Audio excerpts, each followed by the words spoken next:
Welcome, ladies and gentlemen, to our Wednesday night class. And this week we're studying Parashat Teruma and the holy words of Rav Shimshon Pincus.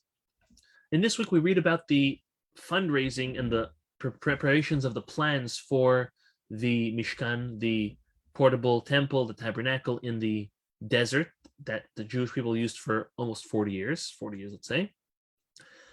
And the Mishkan had four primary vessels: the ark, where the tablets were kept, the shulchan, the table, the menorah, and the altar. Let's repeat that. The ark, the table, the menorah, and the altar. And each one of these had different dimensions. So I'm going to go through them briefly with you. So the ark's dimensions were all in half measurements. It was 2.5 cubits by 1.5 cubit by 1.5, all half measurements. We're gonna learn about that. Next is the table. Part of the measurements were half and part were full. It was 2 cubits by 2 cubits by 1.5 cubits. The altar was all full measurements. It was 1 by 1 by 2 cubits. And the menorah, the Torah doesn't give us any measurements, even though we know from the Talmud that it was 3 cubits tall. The Torah didn't give us an instruction of what size it should be. So Rav Pincus wants to know, 1 second. Number one, what's the distinction for all of these types of measurements? They're all different sizes. Okay, I guess, yeah, everything in your house is not the same size. But that it's so different in some of it's fully halved, others dimensions are part halved, other ones is only full dimensions, another one has no dimensions. Like, why so different? Okay, so Rav Pincus brings down that the Baal HaTurim tells us that the measurements for the ark were all halved in order to teach us that we have to break ourselves and toil and be very humble in order to learn Torah, which allude to the ark. But still, he wants to know, is there something else the Torah is teaching us by this diverse display or this diverse commandment of the measurements of the four main vessels in the tabernacle? So he answers the entire sequence with 2 concepts, and we'll explain these 2 concepts, and then we're going to be able to answer everything. It's really, really nice. So the first concept is that in Parashat, later in 2 weeks from now, in Parashat Ki Tisa, we read about the commandment to give half a shekel. Every single year, every man would give half a shekel, and that would be a way to count the Jewish people. We know to give half and not the full, so this way we would be counting, but not counting fully, not to have ayin hara. We know this. The Mefarshim, the commentaries, explain a deeper concept, that the concept of half really alludes to a partnership and a connection. Like when 2 people meet and are wed, we look at it as 2 halves of the same soul that are reuniting. So the commentaries explain that the concept of a half shekel was to join, to connect, to set a partnership with Am Yisrael, one another. But anytime we have half also means to connect, to make a partnership, because we understand that each half complements the other and actually unites it and completes it. So anytime there's half mentioned, it's there to connect. Half means to connect. Next, there's also another concept that anytime the Torah speaks about measurements, whenever we say the measurements of length, width, and height, each are alluding to something else. So let's try to remember this. Length alludes to amount. Width alludes to quality. And height refers to the spiritual level. Okay, let's just repeat that. The length, however, how long something means how much of it is there. The width alludes to quality, and the height alludes to the spiritual level involved or attained. So now with these 2 concepts, Rav Pincus goes and explains each and every one of the measurements of the 4 primary vessels. So the ark was all half measurements. And that is because all parts of Torah, which we'll soon explain, length and width and height, all cause one to connect to Hashem, right? Half means connect. That the main three parts of Torah study, which are learning to understand Torah, just for the sake of learning and understanding. Number two, the halacha, knowing what to do.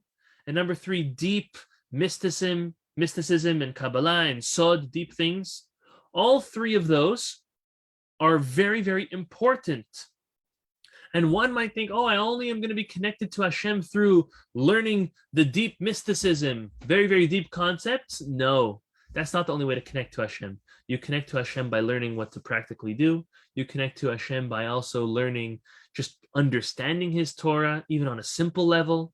Each and every way a person learns, they are connecting.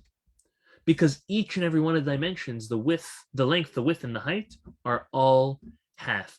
Half means connect. There's another thing to consider that he says, that the difference between the length and the width, the length alluding to the amount and the width alluding to the quality, is that the length was 2.5 cubits and the width was 1.5. What does that come to teach us? He says, you might think that quality of Torah is more important, going extremely slow and deep. Wrong.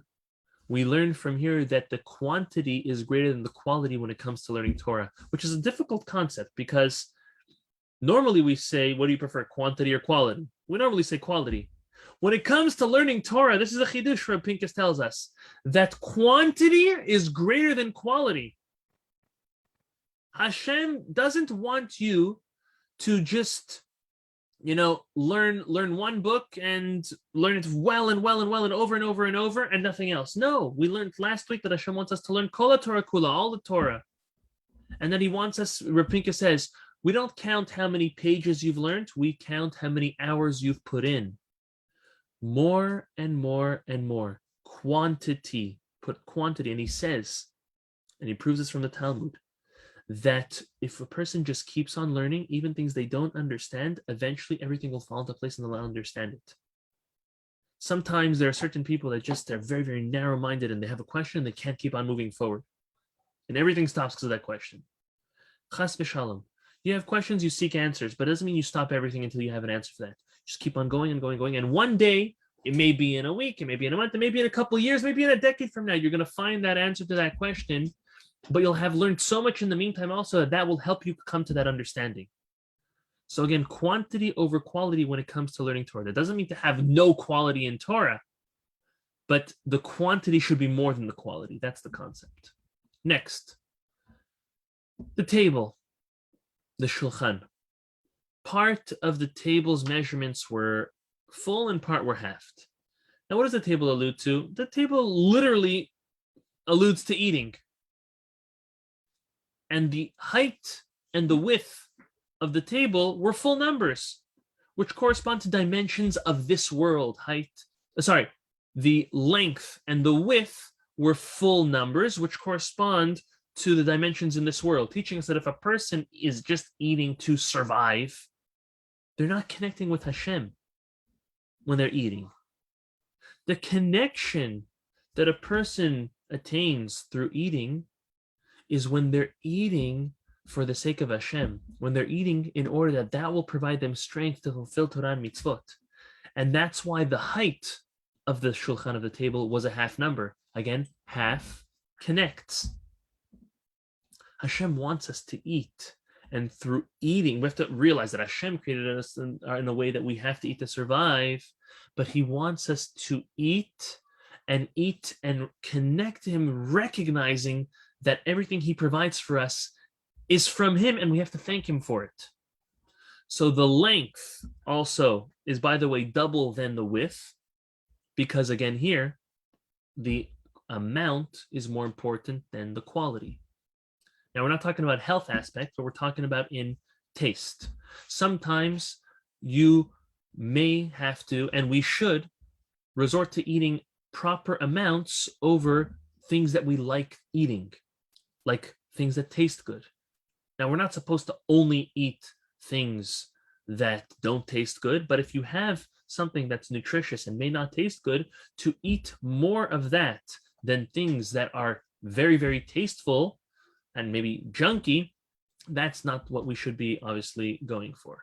So again, the concept again is that the amount overrides the quality, again, in taste, not in nutrition, obviously. Next is the menorah. The menorah alludes to wisdom, because light, when something is illuminated, it's like turn the light on, you understand it. And the Torah did not give us any measurements for the menorah. Yes, indeed, Rabbi Pincus says that the ark is what alludes to toiling in Torah, and the menorah alludes to wisdom. And wisdom is something that we can't control. You could control how hard you work, how much you toil into understanding Torah, but you can't control on how much you're going to understand and remember, what wisdom you'll take out of it. Hashem gave every single person different capabilities on how and what they're going to understand.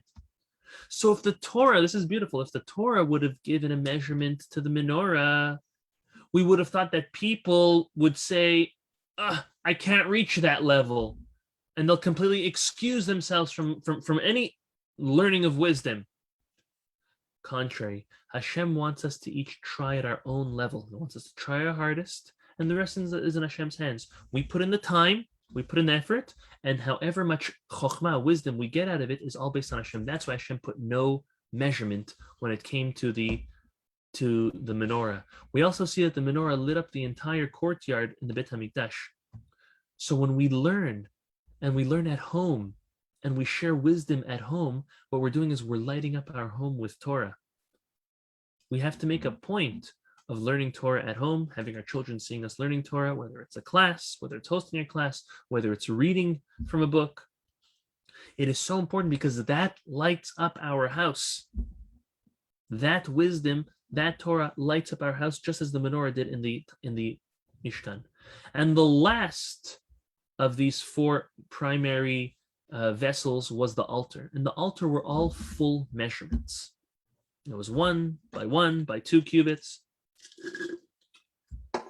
So, how are we supposed to find any connection between us and Hashem with an altar that does not have any half measurements? So Rabbi Pincus says the whole point of the altar was to connect to Hashem. We didn't need anything showing us that this is connecting us to Hashem. Because what was this purpose? At the end of the day, on the Mizbech, on the altar, what was put? The sacrifices, the animals of the sacrifices, wood, incense, and all of it formed a unified pillar up to Shamayim, up to the sky. There was no need to show any other type of connection to Hashem because it's an obvious connection. That was the entire point of it. So that's why it was all in full measurements.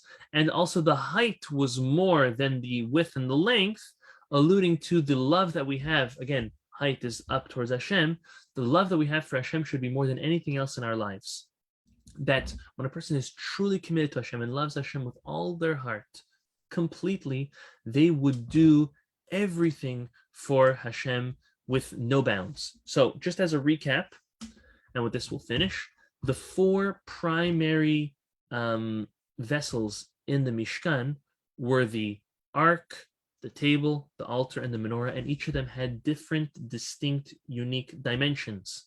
The dimensions for the ark were all halved, because any type of Torah learning a person does connects them to Hashem. Half is connecting.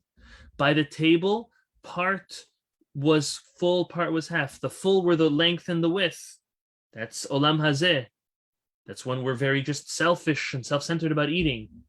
But when we eat, we also have an opportunity in the height to connect to Hashem through eating.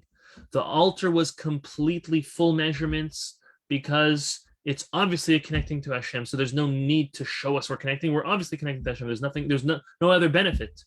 And the menorah had no measurements in order to show you that wisdom, chokhmah, is not something that can be measured. It's something that we're given to Hashem. All we need to do is put our effort into trying to learn and understand, and Hashem will provide the wisdom to follow. So may HaKadosh Baruch Hu bless us that we will grow in Torah, we'll grow in Parnasah, that's the table, we'll grow in our tefillah and our prayer, our connection to Hashem, and we'll also grow in wisdom and be blessed with great wisdom in order to understand the depths of the Torah and the world that we live in.